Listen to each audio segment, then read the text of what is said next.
Na, habt ihr das schon mal gehört?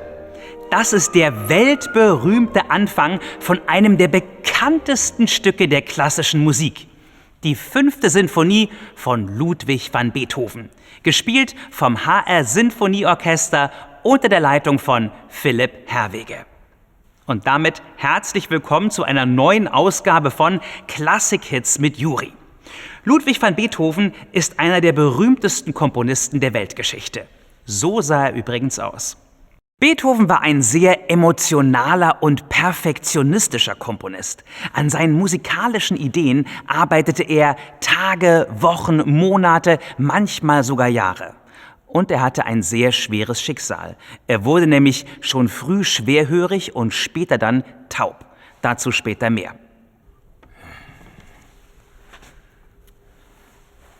Ich brauche irgendwas ganz Einfaches. Was Geniales. Oh, das kann doch nicht so schwer. Ruhe! Hört das denn nie auf? Geboren wurde er 1770 und zwar in diesem Haus in Bonn. Das könnt ihr euch heute noch angucken. Gestorben ist er dann 1827 in Österreich und zwar in der Hauptstadt Wien. Bei der Beerdigung sollen 20.000 Menschen da gewesen sein. So berühmt war er damals schon.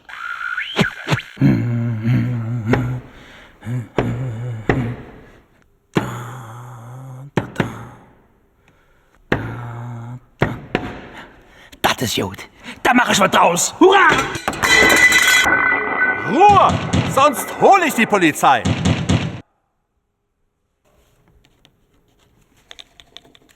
Ludwig van Beethoven war übrigens ein jüngerer Zeitgenosse von Wolfgang Amadeus Mozart.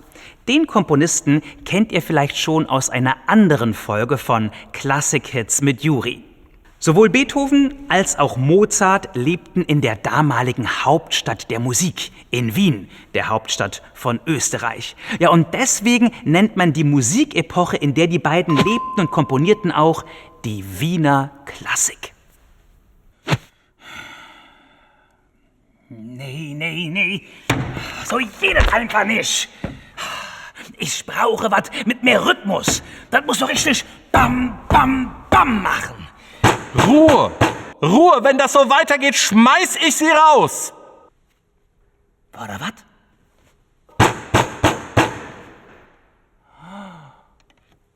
Das ist es. Bam, bam, bam, bam. Da mache ich was draus. Bam, bam, bam, bam. Ich lass das ganze Orchester spielen. Die Streicher, Holzbläser, Blechbläser, alle zusammen. Bam, bam, bam, bam. Das ist, als würde das Schicksal an die Tür pochen.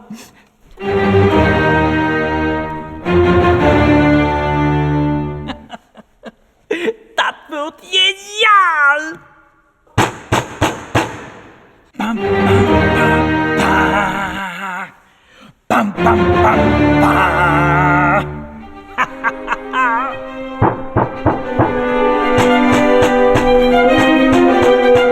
Ja, so oder so ähnlich könnte sich das damals zugetragen haben. Beethoven war ein lauter, ruppiger Kerl und seine Nachbarn fühlten sich oft von seinem Singen, Brummen und Musizieren gestört. Deswegen musste er 68 Mal umziehen. Da, ja!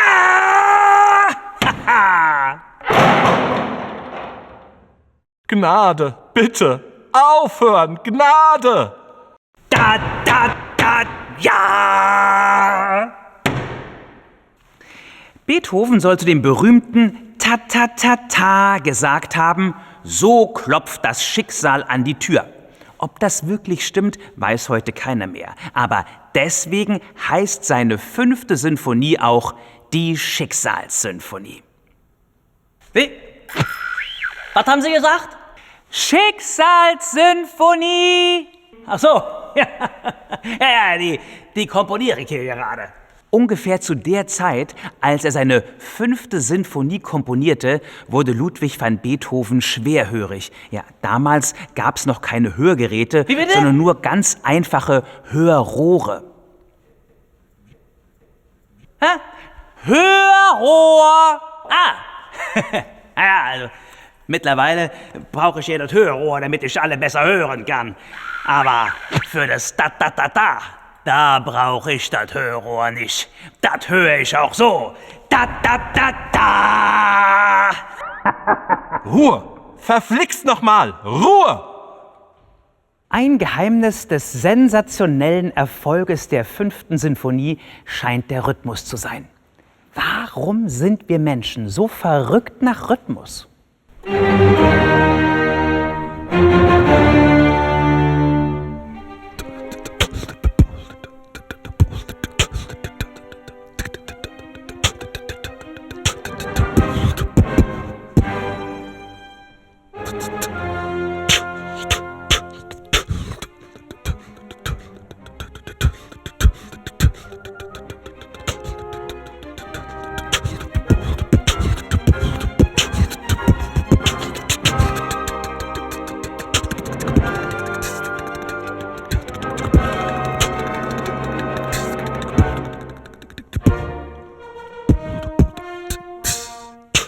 Boah, was war denn das jetzt? Man nennt es Beatboxing und mich nennt man Dalibor. Hallo Dalibor. Hi. Beatboxing, was genau ist Beatboxing? Da macht man Geräusche mit dem Mund, meistens Schlagzeuggeräusche. Man versucht Schlagzeuge nachzuahmen, nachzumachen, vielleicht sogar verrücktere Sachen, als mit dem Schlagzeug möglich sind, aber mit dem Mund. So, ich schaue mir gerade die 5. Sinfonie an, ja, und ich frage mich, was ist das Besondere an dem Rhythmus der 5. Sinfonie? Der scheint ja irgendwas Magisches zu haben. Der kommt so kraftvoll um die Ecke.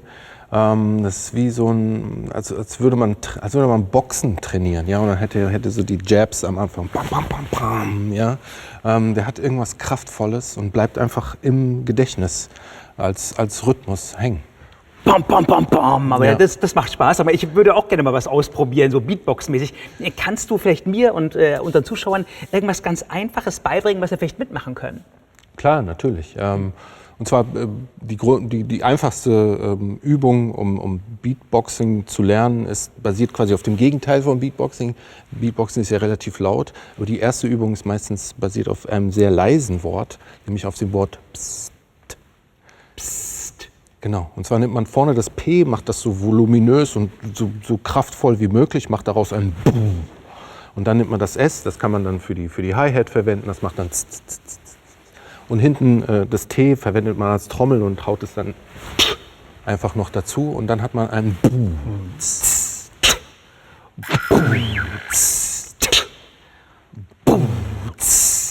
Probiert auch mal zu Hause. Nochmal. Okay, jetzt wäre es natürlich der Hammer, wenn wir das irgendwie mit Beethoven zusammenbringen können. Können wir das vielleicht auf den Anfang machen oder so? Ja, das können wir versuchen. Ja. Okay, gut. Dann würde ich sagen, wir probieren es jetzt gemeinsam zur Musik vom HR Sinfonieorchester. Wir blenden euch Symbole ein, damit ihr wisst, was zu tun ist. Wir boxen mit Dalibor und dem ganzen Orchester. Los geht's.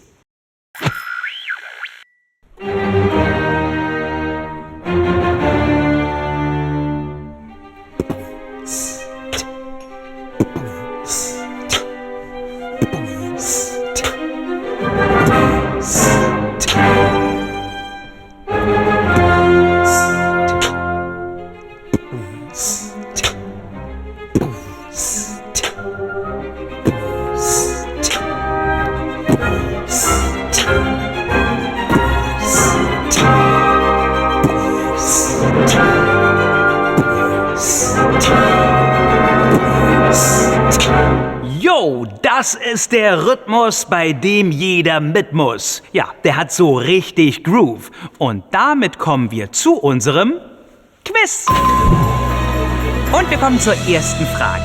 Da will ich von euch wissen, wie nennt man die Musikepoche, in der Ludwig van Beethoven lebte?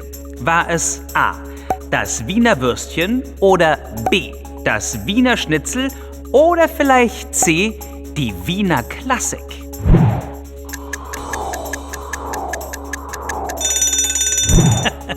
Junger Mann, das ist natürlich einfach. Also, ich liebe Wiener Schnitzel und natürlich auch das Wiener Würstchen. Aber als Komponist lebte und arbeitete ich in der Musikepoche der Wiener Klassik. Lecker. Das klingt gut, aber habt ihr es auch gewusst? Wir loggen mal C ein und Wiener Klassik ist natürlich richtig. Damit kommen wir zur zweiten Frage. Ich will von euch wissen, in welcher Stadt wurde Ludwig van Beethoven eigentlich geboren? War das A. München, B. Bonn oder vielleicht C. Frankfurt?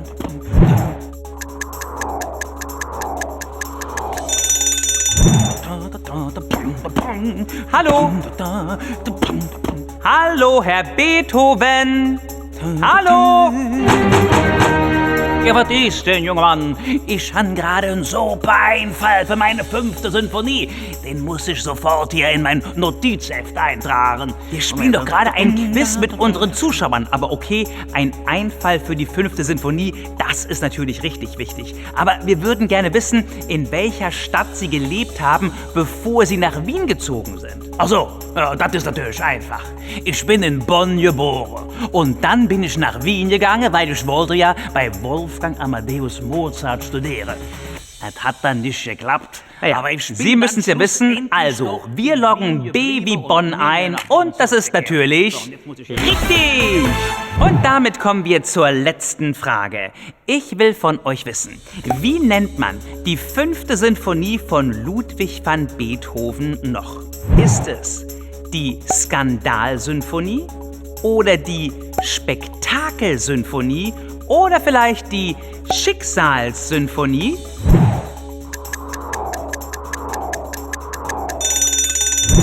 Also wissen Sie, junger Mann, für mich war die 5. Sinfonie immer die 5. Sinfonie.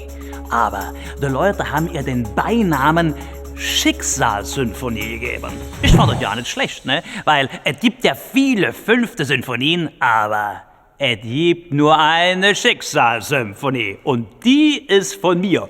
Copyright Ludwig van Beethoven. Aber wer weiß, wenn ich in eurer Zeit gelebt hätte, vielleicht wäre ich auch ein Beatboxer oder ein Rapper geworden, wie der Dani Bohr, ne?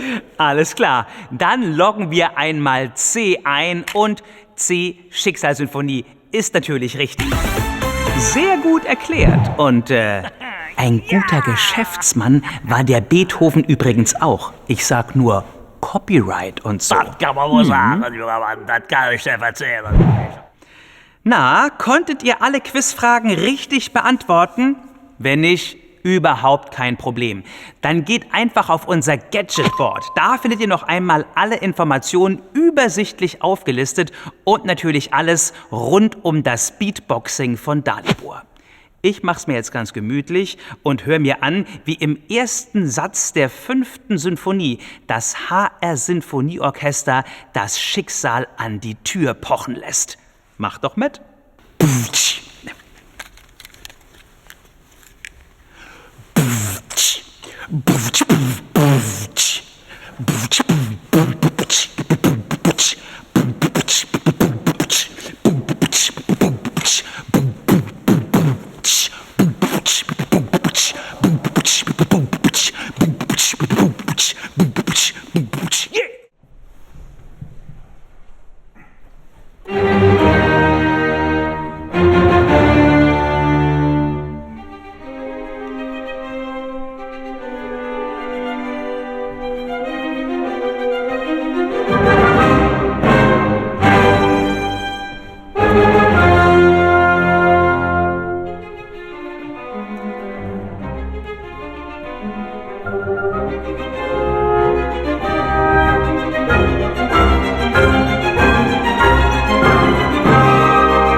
Rock and roll!